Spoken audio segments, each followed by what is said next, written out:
Metro rail નેટવર્કમાં ભારત વિશ્વમાં કયા સ્થાને છે? ત્રીજા સ્થાને. કેન્દ્ર સરકારે તાજેતરમાં કયા ભૂતપૂર્વ રાષ્ટ્રપતિના સ્મારકને રાજઘાટ પરિસરમાં બનાવવાની જાહેરાત કરી? પ્રણવ મુખર્જી. ભારતના પ્રથમ ખાનગી વિકાસકર્તા દ્વારા વિકસાવવામાં આવેલ કોમર્શિયલ ઓર્બિટલ રોકેટનું નામ શું છે? વિક્રમ-એલ.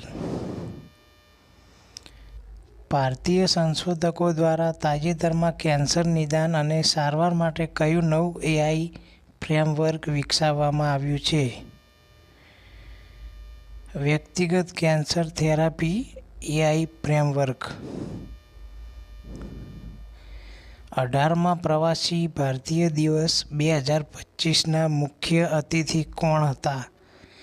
ટ્રિનિદાદ અને ટોબેગોના પ્રતિનિધિ. મેટ્રો રેલ નેટવર્કમાં ભારત વિશ્વમાં કયા સ્થાને છે? ત્રીજા સ્થાને. કેન્દ્ર સરકારે તાજેતરમાં કયા ભૂતપૂર્વ રાષ્ટ્રપતિના સ્મારકને રાજઘાટ પરિસરમાં બનાવવાની જાહેરાત કરી? પ્રણવ મુખર્જી. ભારતના પ્રથમ ખાનગી વિકાસકર્તા દ્વારા વિકસાવવામાં આવેલ કોમર્શિયલ ઓર્બિટલ રોકેટનું નામ શું છે?